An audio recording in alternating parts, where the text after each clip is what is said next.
После 4,5 децении успешен обстој, проследен со силни овации и громогласни аплаузи, црвени килими и гламур, со масовна посетеност на светски познати и признати филмски проекции, последниве години Интернационалниот фестивал на филмската камера браќа Манаки како никогаш досега на ударот од лавината негативни критики. А врвот се чини го достигна организацијата на годинашното јубилејно 45-то издание.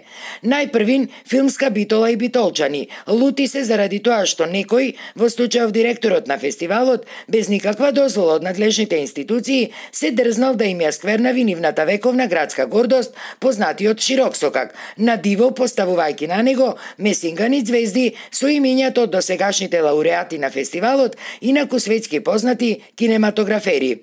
Оваа така наречена патека на славните сега всушност е дива градба, велат упатените, и додаваат дека нејзината нелегалност деновиве ја утврдуваат инспекцијските служби од Управата за заштита на културното наследство, која пак, како единствена надлежна институција, досега воопшто не била ниту информирана, ниту консултирана.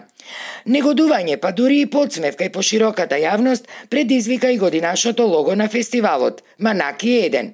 Кој Манаки е еден? Милтон или Јанаки? Или пак секој за себе си е еден, иако тие се двајца. Беа само дел од зајадливите коментари на јавноста, а кои очигледно стигнаа и до организаторите. Па на свеченото отворање на фестивалот, тие мораа да се дообјаснуваат што всушност сакал да каже креаторот. На удар на критичките забелешки од некои медиуми, годинава се најде и популарниот црвен килим, кој беше наречен линија на раздвојување, заради неговата поделеност на брза и спора лента, односно лента за вип личности и лента за обичните смртници, при што доаѓањето до банерот за фотографирање и на едните и на другите беше вистински хаос. Но овде не запираат промашувањата во годинашната организација. Дури и најбитниот дел од фестивалот, воведната домашна филмска проекција, според познавачите на приликите, не си ја исполнила својата мисија, особено не пред еминентните странски гости и филмаджии, кои тешко дека ги разбраа пораките на домаќините, бидејќи беа конфузни и недоречени, велат упатените. А сосема друга приказна е што речиси сите досегашни фестивалски вечери, посетеноста на проекциите е исклучително слаба.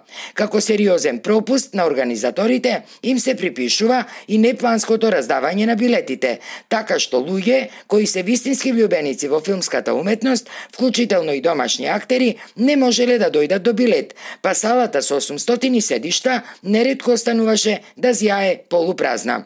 А за довгодина останува само да се запрашаме: кво вади с Манаки, се едно дали си Милтон или Јанаки, бидејќи нели секако Манаки е еден.